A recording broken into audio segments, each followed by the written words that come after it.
بادلوں جیسی گرج برق رفتاری سے زمین کو چباتے ہوئے آئیں گے. دانتوں کی تفصیل بھی رسول اللہ صلی اللہ علیہ وسلم نے بیان کر دیا. کوئی چیز چھوڑی ہے؟ رنگ بھی بیان کیا, آنکھوں کی رنگت بھی بیان کی, آنکھوں کا سائز بھی بیان کیا کہ یہ تانبے جتنے دیگچے جو تم مدینہ میں یوز کرتے ہو اتنی اتنی بڑی ایک ایک آنکھ ہوگی, اور دانت گائے کے سینگ کے برابر ہوں گے دانت. کتنی جزیات رسول اللہ کیوں بیان کر رہے ہیں؟ کیوں بیان کر رہے ہیں؟ تاکہ تم متقی بن جاؤ. عذاب قبر اور موت کی یاد انسان کو اللہ کا خوف دیتی ہے, اور یہی رمضان کی گرد و غایت اور فلسفہ ہے. یہ فرشتے زمین کو چباتے ہوئے اپنے بالوں میں رونتے ہوئے نیچے کی طرف سے آئیں گے, اوپر کی طرف سے نہیں, گڑگڑاہٹ کے ساتھ.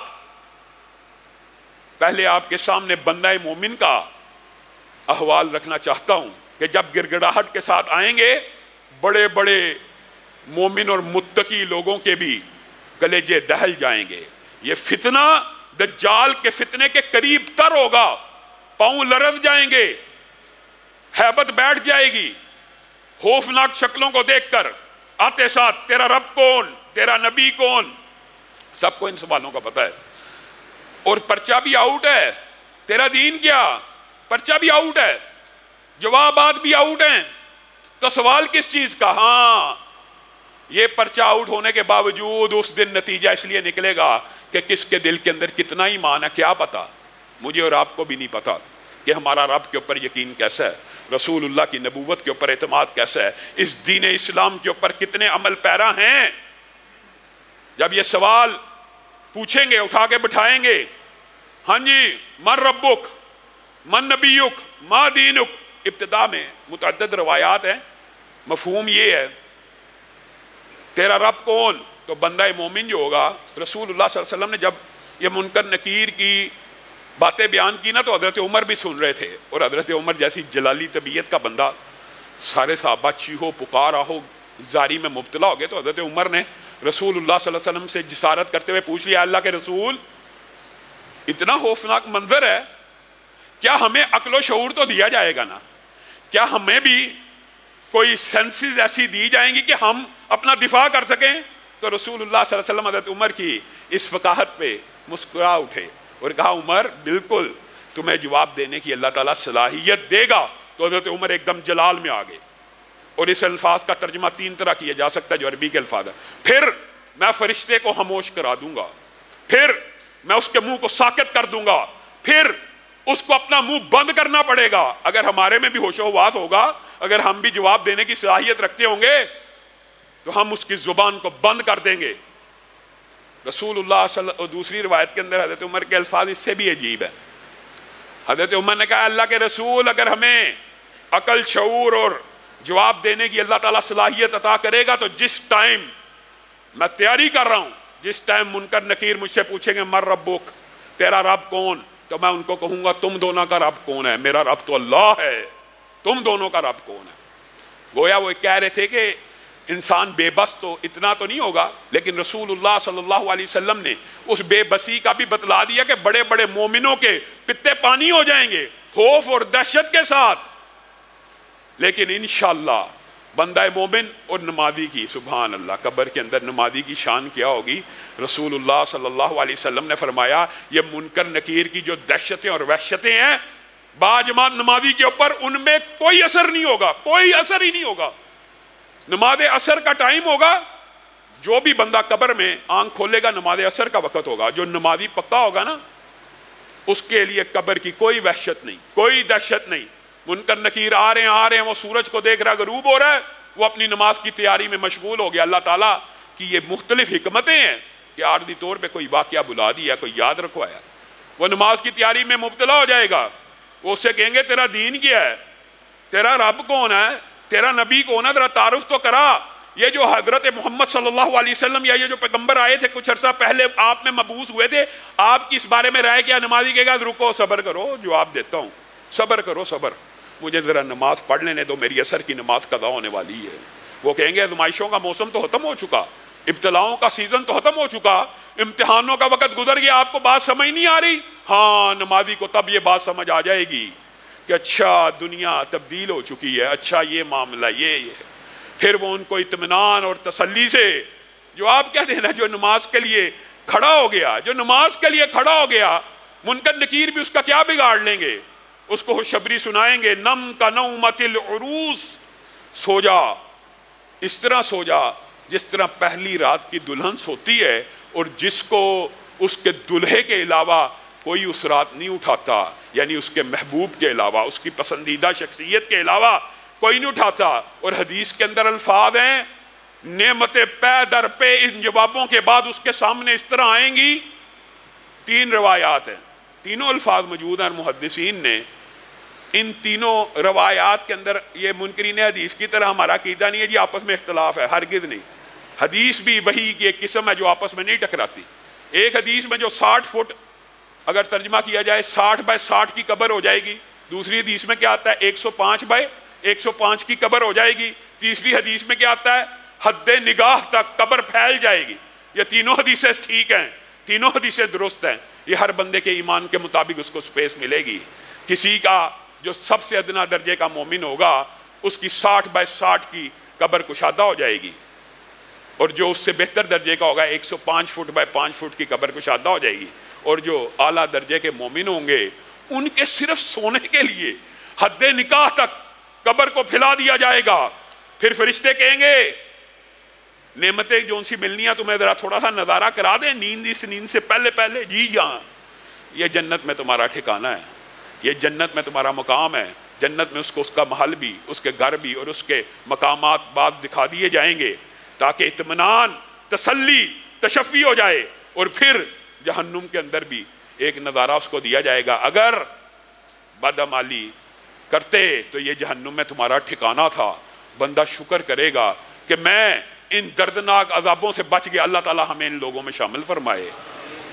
بندہ شکر کرے گا جب یہ سارا معاملہ ہو جائے گا، سونے سے پہلے ایک نہایت خوبصورت، ایک نہایت خوشبودار، ایک نہایت پاکیزہ، ایک نہایت معطر شخص اس کے پاس آئے گا۔ وہ کہے گا تو کون ہے؟ تو کون ہے؟ کہا تیرے نیک اعمال ہی تو ہوں، اب تیرے ساتھ ہی تو رہنا ہے۔ تو بندے کے منہ سے جو آخری الفاظ سونے سے پہلے نکلیں گے، ربی اقم الساعہ، ربی اقم الساعہ، اے رب اب قیامت قائم کر دے، اب انتظار نہیں ہوتا، اب قیامت قائم کر دے، اب انتظار نہیں ہوتا، اب جلدی کر دے، اب جلدی کر دے، اب جلدی کر دے۔ اس کو میٹھی نیند سلا دیا جائے گا۔ اور مسند احمد ابن حبان اور مستدرک حاکم کی اگر احادیث کو اکٹھا کیا جائے تو بعض مومنین کو اللہ رب العزت یہ درجہ دے گا۔ ہم نے شہیدوں کے بارے میں تو سنا کہ پرندوں کے کالم میں، عرش کے نیچے قندیلوں میں ان کی روحوں کو واپس ٹرانسفر کر دیا جاتا ہے۔ مومنوں کی روحوں کو بالعموم علیین میں رکھ دیا جائے گا اس نیند کے بعد۔ لیکن بعض مومن بھی ایسے ہوں گے کہ جن کو پرندوں کے کالم میں ڈال کے جنت کے اندر چھوڑ دیا جائے گا، جن کی روحوں کو علیین سے بھی اونچا مقام دے دیا جائے گا۔ یہ اللہ تعالیٰ کے مراتب ہیں۔ لیکن یہ جو قبر کے اندر نم کا نومت العروس کی نوید پائے گا، یہ کم از کم اس کی روح کا ٹھکانہ پھر قیامت کے دن تک علیین میں ہوگا، اطمینان سے یہ یہاں پہ سوتا رہے گا اور اس کو پتہ ہی نہیں لگے گا کہ کتنی دیر میں قیامت آ گئی۔ آخری الفاظ بھی یہی کہہ کے قبر میں سویا ہوگا کہ اللہ تعالیٰ جلد قیامت قائم کر دے۔ اور اگر قیامت سے 20,000 سال، 10,000 سال پہلے بھی سویا ہوگا، قیامت کے دن کے آنے کا اس کو اتنا بھی احساس نہیں ہوگا کہ جیسے ایک لمحہ، ایک سیکنڈ بھی گزرا ہے، ایسے ہی لگے گا کہ ایک سیکنڈ گزرا ہے۔ اور دوسری طرف اللہ رب العزت معاف فرمائے، منکر نکیر آئے، اس کی بھی مختلف سٹیجیں ہیں۔ ایک کا ایمان متزلزل تھا دنیا میں، صحیح، اللہ معاف فرمائے، مسلمانوں کے اندر بھی، ایمان والوں اہل اسلام کے اندر بھی اصل گرفت ان لوگوں کی ہونے والی ہے۔ ایک تو وہ ہے کہ جن کا رب کے اوپر اعتماد، یقین اور نبوت کے اوپر ایمان، یقین ہے، وہ تو کامیاب ہو گئے۔ لیکن جو شک میرے ہے نماز پڑھنی چاہیے لیکن نہ پڑھنے سے بھی بندہ گزارا ہو جاتا ہے، یہ شک میں مبتلا لوگ اس قبر کے فتنے میں صحیح مبتلا ہوں گے، کیونکہ الفاظ حدیث کے اس بات کے اوپر دلالت کرتے ہیں۔ منکر نکیر جب پہلا سوال پوچھیں گے تمہارا رب کون؟ رب تو جو لوگ کہتے تھے ہم بھی وہی مانتے تھے، حدیث کے الفاظ ہیں، شک و شبے کے اندر